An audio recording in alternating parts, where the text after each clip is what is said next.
Bismillahirrahmanirrahim. Assalamualaikum warahmatullahi wabarakatuh. Kembali bersama saya Dr. Rado Yendra SIS MSc dan bersama Rado Institute kita terus mengawal dunia maya Indonesia dengan berbagai literasi digital Tridharma perguruan tinggi. Pada kesempatan pagi yang cerah ini kita memasuki praktikum statistika multivariat untuk seri yang ke-29 dengan topik comparing mean factors from the two population.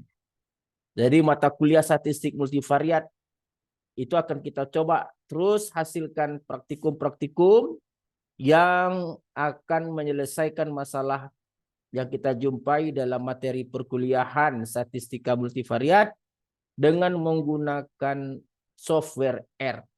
Nah, untuk seri yang ke-29 ini kita masuk dengan topik comparing mean factors from two population. Membandingkan dua rata-rata dari dua populasi. Oke, kita coba lihat buku rujukan kita. Buku rujukan kita biasa dari buku rujukan yang kita gunakan. Oke, kita coba lihat rujukan kita. Nah, ini teori kita. Jadi teori kita ini berada pada bagian 6.3 comparing mean factors from the two population. Jadi ada dua populasi, populasi 1 dan populasi 2. Di mana populasi 1 memiliki beberapa variabel dan populasi 2 juga memiliki beberapa variabel. Jadi kalau ada beberapa variabel tentu nanti akan menghasilkan matriks variabel, oke. Beberapa rata-rata, X1 garis itu adalah rata-rata untuk masing-masing variabel dan X2 adalah untuk rata-rata masing-masing variabel yang ditampilkan pada masing-masing populasi. Nah, jika datanya itu terdiri dari beberapa variabel, tentu untuk setiap populasi memiliki matriks varians covariance. Oke, ada matriks varians covariance, ada matriks rata-rata. Nah, yang akan kita uji sekarang adalah uji hipotesis nu1 kurang nu2 sama dengan 0. Nah, ini uji hipotesis kita. Artinya kalau kalau kita terima nu1 kurang nu2 sama dengan 0, artinya bahwa sama saja antara populasi pada rata-rata populasi 1 dan 2. Tapi kalau kita tolak, terdapat perbedaan antara rata-rata dari populasi 1 dan populasi 2. Nah, beda dengan statistik univariat, dia variabelnya cuma satu, tetapi di sini variabelnya ada beberapa variabel untuk setiap populasi. Untuk asumsi matriks varian kovarian sama untuk populasi 1 dan 2. Kedua populasi terdistribusi secara multivariat normal. Nah, kita cara menguji kenormalan multivariat kita udah lakukan. Nah, untuk menjawab permasalahan ini itu tergantung kepada persamaan 6.6 bersama 623, di mana persamaan 623 ini adalah rata-rata dari populasi 1 dikurang dengan populasi kedua, itu adalah nu 0 ini biasanya dia mengambil nilai 0. Kalau nilai 0 nih, ini biasanya nilai 0. Kalau 0 artinya sama saja rata-rata untuk populasi itu 2. Kalau dia tidak 0, dia berarti berbeda. Nah, ada di sini juga tambahan S-pool. S-pool ini merupakan rumusan yang digunakan dihitung dengan menggunakan konsep. Nah, ini S-pool ini dihitung dengan menggunakan konsep mana S-pool kita? S-pool, S-pool, S-pool, S-pool, S-pool. Nah, ini. Jadi S-pool ini seperti 6.21 dapat dihitung dengan N1 kurang 1, N1 jumlah sampel pada populasi 1, variabel 1, N2 jumlah sampel pada populasi 1 untuk variabel yang kedua. Di sini ada S1, matriks varians covariance pada populasi 1, ini S2, matriks varian covariance pada populasi kedua. Jadi S-poolnya itu adalah, ini kita gunakan rumusnya nanti. Lalu berdasarkan persamaan 6.23, kita akan tolak hipotesis jika nilai T kuadrat atau biasa kita sebut dengan T Hostelling biasanya itu besar dari C kuadrat, di mana nilai C kuadrat itu adalah, nih dia, nilai C kuadrat, nih, N1 tak seperti persamaan 624 itu adalah C kuadratnya N1 tambah N2 kurang 2 kali P banyak variabel pada masing-masing populasi tentunya, dikalikan dengan kuantil F dengan derajat kebebasan P, N1 tambah N2 kurang P1 kurang P1. Nah, di sini jelas teorinya. Jelas teorinya ada populasi 1, populasi 2. Masing-masing populasi itu ada variabel. Variabel 1, variabel 2, dan seterusnya. Lalu kita akan lakukan uji hipotesis. Mu1 kurang mu2 sama dengan 0. Nih biasa sama dengan 0 nih. Ganti theta 0 ini biasanya dibuat 0 biasanya. Kalau kita terima artinya tidak ada perbedaan antara rata-rata populasi 1 dan 2. Kalau kita tolak artinya terdapat perbedaan antara rata-rata populasi 1, populasi 2. Itu terjadi kalau sesuai dengan persamaan 6.23. Oke. Nah, dalam kasus ini diberikan satu contoh yang sangat baik. Oke. Oh, sebuah contoh sangat baik. Nah, ini dia. Contoh 64.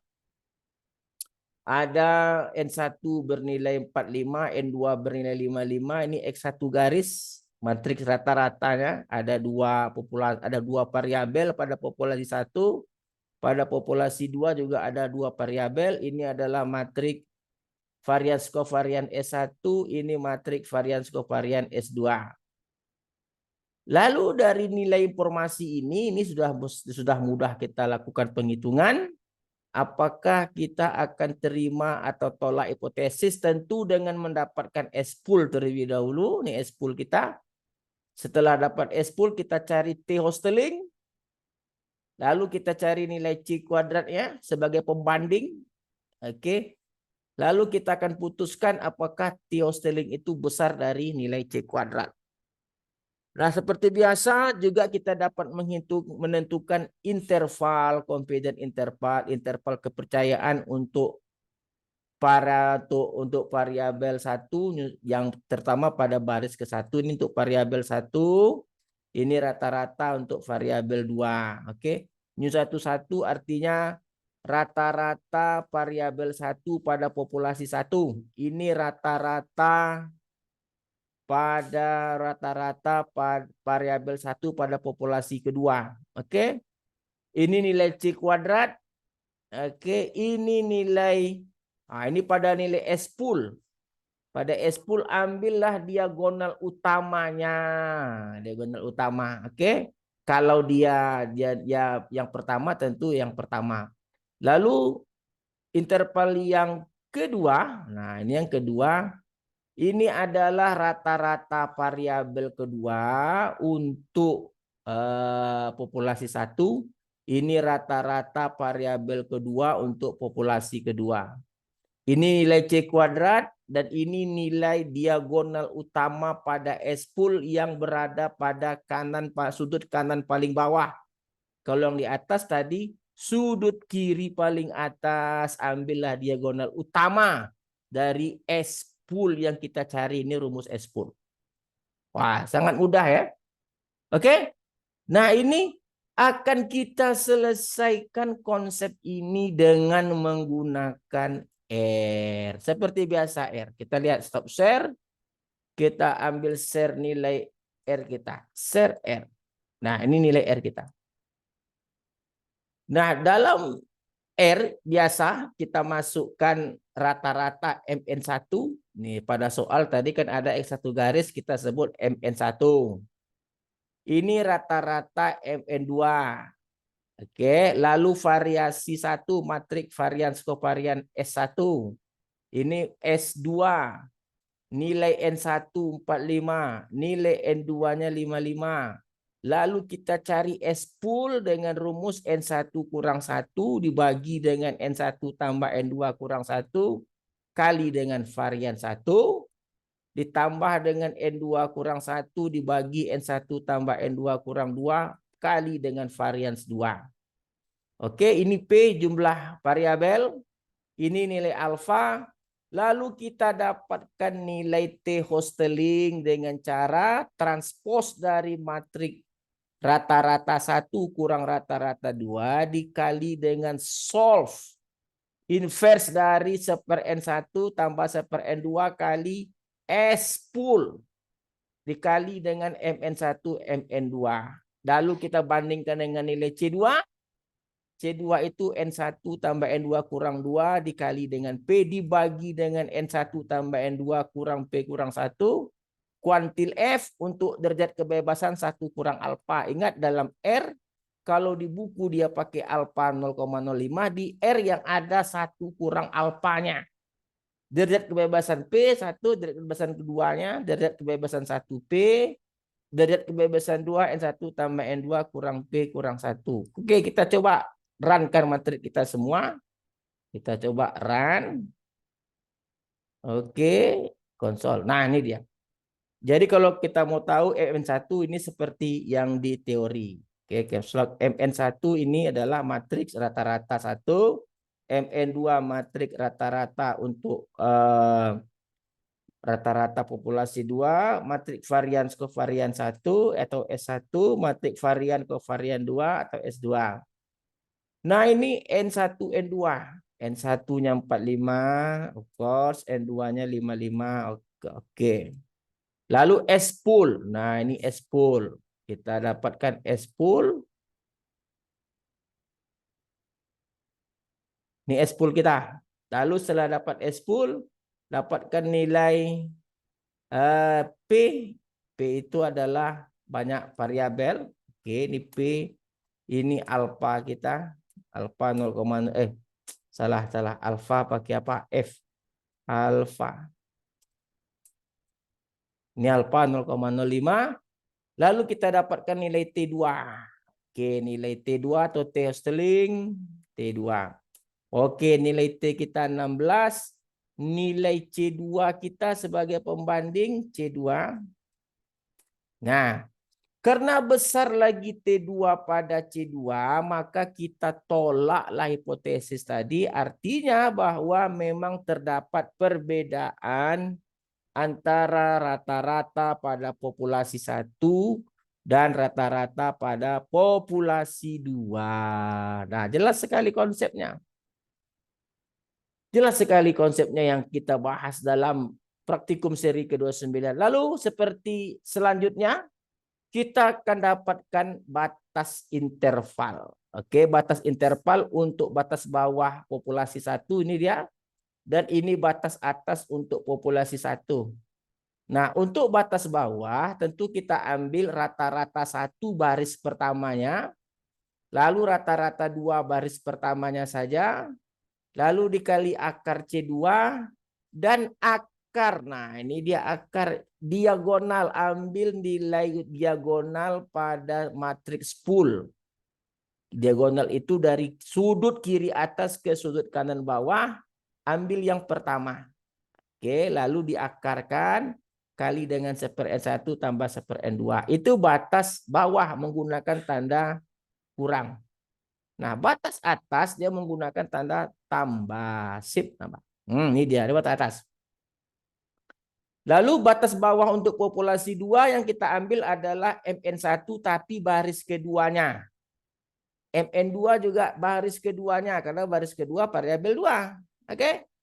Kurang, ini menunjukkan dia batas bawah, kali akar C2 dikali akar. Nah, ini dia ingat ambil diagonal utama tapi yang kedua. Yang kedua ini sudut paling kanan. Lalu batas atas untuk populasi 2 menggunakan tanda tambah. Lalu kita run kan? Kita coba run. Nah, kita lihat hasilnya. Batas bawah untuk populasi 1. Batas bawah populasi 1. Nah, ini dia. Batas bawah, batas atas populasi 1. Ini dia. Lalu batas bawah untuk populasi 2. Oke, batas atas untuk populasi 2. Ini dia. Jadi kalau begitu, apa yang kita sajikan pada pertemuan pada hari ini cukup singkat, sederhana, dan padat.